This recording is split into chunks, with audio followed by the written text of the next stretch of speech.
ഒരു 11 Pro Max ആണ്. Dead കണ്ടീഷനിലാണ് വന്നത്. എന്താണ് കണ്ടീഷൻ എന്ന് നമുക്കൊന്ന് ചെക്ക് ചെയ്ത് നോക്കാം. ഫോൺ ഓൾറെഡി ഞാൻ അയച്ചു വെച്ചതാണ്. അപ്പോൾ നമുക്ക് പെട്ടെന്ന് തന്നെ ഡിസ്മാൻഡിൽ ചെയ്ത് മദർ ബോർഡിൻ്റെ കണ്ടീഷൻ ഒന്ന് ചെക്ക് ചെയ്ത് നോക്കാം. ബൂട്ട് കേബിൾ എടുത്തു.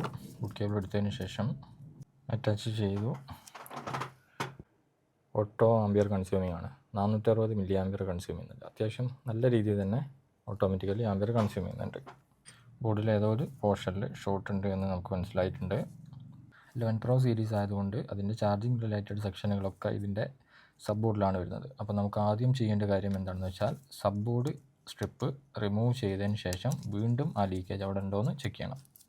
11 Pro സീരീസിൽ അത് മസ്റ്റായിട്ട് ചെയ്യേണ്ട ഒരു കാര്യമാണ്. അപ്പോൾ ഞാനത് റിമൂവ് ചെയ്തു. റിമൂവ് ചെയ്തതിന് ശേഷം ഞാൻ വീണ്ടും കണക്ട് ചെയ്തതിന് ശേഷം ചെക്ക് ചെയ്തു. സെയിം എടുത്തെടുത്ത് അതേ ആംബിയർ തന്നെ ഓട്ടോമാറ്റിക്കലി കൺസ്യൂം ചെയ്യുന്നുണ്ട്. അപ്പോൾ നമുക്കൊന്ന് മനസ്സിലായി മദർ ബോർഡിൽ ഈ മെയിൻ ബോർഡിൽ തന്നെയാണ് ഷോർട്ട് വന്നിട്ടുള്ളതെന്ന് കൺഫേം ആയി.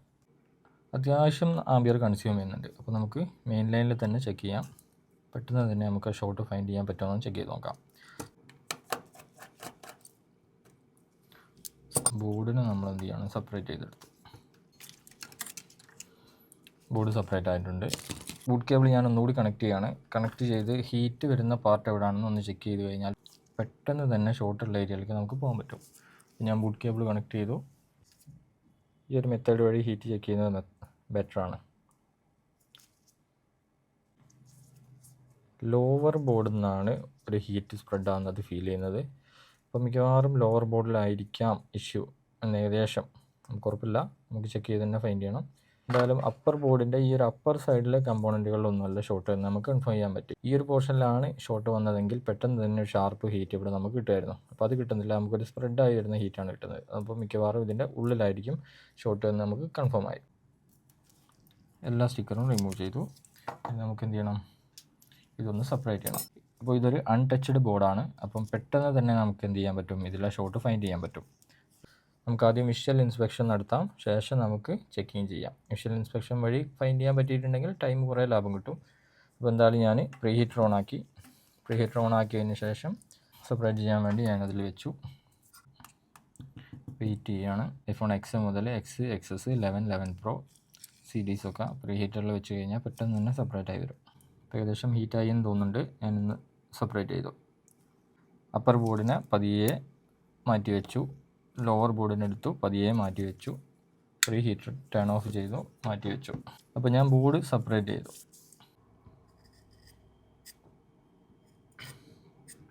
തെർമൽ പേസ്റ്റുകളൊക്കെ ഒന്ന് ജസ്റ്റ് റിമൂവ് ചെയ്തതാണ്. അപ്പോൾ അത് സെപ്പറേറ്റ് ചെയ്തതിന് ശേഷം അടുത്ത സ്റ്റെപ്പ് എന്താണെന്ന് വെച്ചാൽ സെപ്പറേറ്റ് ചെയ്ത് ഏത് ബോർഡിലാണ് ഷോർട്ട് എന്ന് കൺഫേം ചെയ്യണം. അപ്പോൾ ഓൾറെഡി നമുക്ക് ലീക്കേജ് വന്നിട്ടുണ്ട് എന്ന് മനസ്സിലായി.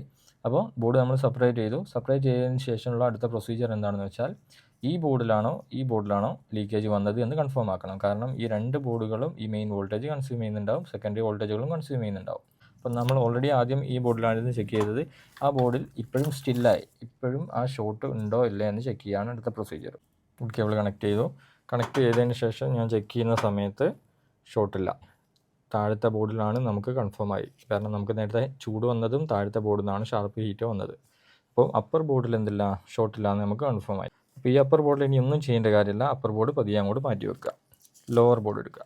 ലോവർ ബോർഡിലാണ് ഷോർട്ട് എന്ന് കൺഫേം ആയി. അപ്പോൾ ലോവർ ബോർഡിൽ നമ്മൾ എന്ത് ചെയ്യാണ്, വിഷ്വൽ ഇൻസ്പെക്ഷൻ നടത്തുകയാണ്. ഓക്കെ ഇതാ ഇവിടെ ഫൈൻഡ് ആയിട്ടുണ്ട്. ഓക്കെ, അപ്പം വിഷ്വൽ ഇൻസ്പെക്ഷനിൽ തന്നെ ഫൈൻഡ് ആയിട്ടുണ്ട്. ഞാൻ നേരത്തെ അങ്ങോട്ട് ശ്രദ്ധിച്ചിട്ടില്ല. അപ്പോൾ ശ്രദ്ധ ഇമ്പോർട്ടൻ്റ് ആണ്. ഈ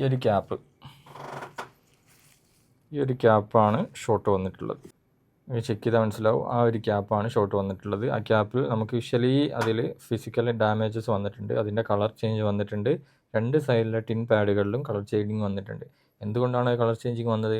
അതിൽ ഹീറ്റ് വന്നതുകൊണ്ടാണ്. ഒരു മെറ്റൽ ഹീറ്റ് പ്രൊഡ്യൂസ് ചെയ്ത് കഴിഞ്ഞാൽ ആ മെറ്റൽ സ്വാഭാവികമായിട്ടും ഫിസിക്കൽ ഡാമേജസ് വരും. അപ്പോൾ ആ ഡാമേജസ് നമുക്ക് പെട്ടെന്ന് വിഷ്വലി ഐഡൻറ്റിഫൈ ചെയ്യാൻ പറ്റും. ഞാൻ എന്ത് ചെയ്തു, ഇത് മാത്രമായിട്ട് റിമൂവ് ചെയ്യുകയാണ്. അത് ഞാൻ അവിടുന്ന് റിമൂവ് ചെയ്തെടുത്തു. ഈ സാൻഡ്വിച്ച് ബോർഡ് തിരിച്ച് റീഫിക്സ് ചെയ്യുന്ന പ്രൊസീജിയറാണ്. തിരിച്ച് റീഫിക്സ് ചെയ്യാൻ വേണ്ടി വീണ്ടും ലെയർ ക്ലീൻ ചെയ്ത് റീബോൾ ചെയ്യുന്നില്ല. കാരണം ഞാനിത് ഫ്രഷ് ആയിട്ട് പൊക്കിയതാണ്. വേറൊരു ടെക്നീഷ്യൻ ഇത് ഓൾറെഡി ഇൻ്റർപോസർ റീബോൾ ചെയ്തിട്ടില്ല. അപ്പോൾ ഞാനിത് പൊക്കിയത് കറക്റ്റ് 90 ഡിഗ്രിയിലാണ്. അപ്പോൾ ഇതിൻ്റെ ബോളുകൾക്കൊന്നും ഒരു തരത്തിലുള്ള മിസ്മാച്ചും കാര്യങ്ങളും വന്നിട്ടില്ല. അപ്പോൾ എനിക്കിത് പ്രോപ്പറായിട്ട് തിരിച്ച് അതേപടി തിരിച്ച് വെക്കാൻ പറ്റും. അത്യാവശ്യം ഹീറ്റായി എന്ന് തോന്നിയതിന് ശേഷം ഞാനത് ഓഫ് ചെയ്തു. 2ELൻ്റെ കൂളിംഗ് ഫാനാണ്.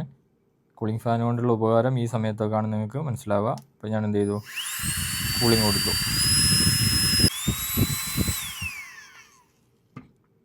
അപ്പോൾ അത്യാവശ്യം കൂളായി എന്ന് തോന്നിയതിന് ശേഷം ഞാൻ ആ ഒരു വെയിറ്റ് റിമൂവ് ചെയ്തു. കണക്റ്റ് ചെയ്തു ഞാൻ റീഡിങ് നോക്കി. ആംബിയർ അതിൻ്റെ ഡിഫാൾട്ട് റീഡിങ്ങിലേക്ക്, മീൻസ് അതിനൊരു ഷോട്ടില്ലാത്ത രീതിയിലേക്ക് ആംബിയർ ലെവൽ സെറ്റായിട്ടുണ്ട്. ഇപ്പോൾ നമ്മൾ ഇതിൻ്റെ ഷോട്ട് ക്ലിയർ ആക്കിയിട്ടുണ്ട്. ഷോട്ട് ക്ലിയർ ആക്കാൻ ഇത്രയും സമയം മാത്രമാണ് നമ്മൾ എടുത്തത്. നമ്മൾ ബിറ്റ് മാപ്പ് ഉപയോഗിച്ചിട്ടില്ല, സ്കീമാറ്റിക്സ് ഒന്നും ഉപയോഗിച്ചിട്ടില്ല, അതിൻ്റെ ആ സെക്ഷനിലേക്ക് തന്നെ നമ്മൾ പോയിട്ടില്ല. നമ്മൾ ആകെ ഉപയോഗിച്ചത് പ്രോപ്പറായിട്ടുള്ളൊരു വിഷ്വൽ ഇൻസ്പെക്ഷൻ മാത്രമേ നമ്മൾ ചെയ്തിട്ടുള്ളൂ. Surgery successfully completed. രോഗി മരിച്ചു എന്ന് പറയുമ്പോലെ ഓണാണെന്നോ നോക്കണ്ടേ. ഇവിടെ കണക്ട് ചെയ്തു. അപ്പോൾ നമുക്കൊന്ന് കണക്ട് ചെയ്ത് നോക്കാം, ഡിവൈസ് ഓൺ ആകുന്നുണ്ടോ നോക്കാം. കണക്ട് ചെയ്തു. 0.6 ആംബിയർ കൺസ്യൂം എടുത്തിട്ടുണ്ട്. ഡിവൈസ് ഓൺ ആയിട്ടുണ്ട്. അപ്പോൾ വർക്ക് കംപ്ലീറ്റ് ആയി. ഇത്രയൊരു സമയം കൊണ്ട് നമുക്ക് ഷോർട്ടഡ് ആയിട്ടുള്ള കമ്പോണൻറ്റിനെ ഐഡൻറ്റിഫൈ ചെയ്യാൻ പറ്റി വിത്തൗട്ട് എനി ട്രേസിങ് സോഫ്റ്റ്വെയർ. അല്ലെങ്കിൽ ഒരു ബിറ്റ് മാപ്പും കാര്യങ്ങളൊന്നും ഉപയോഗിക്കാതെ തന്നെ നമുക്ക് ഈ ഫാൾട്ട് ക്ലിയർ ആക്കാൻ പറ്റിയിട്ടുണ്ട്. ടച്ചും കാര്യങ്ങളൊക്കെ പ്രോപ്പറാണ്. നോ സിം കാണിക്കുന്നുണ്ട്, മീൻസ് ബേസ് ബാൻഡ് സ്റ്റേജും ഓക്കെയാണ്.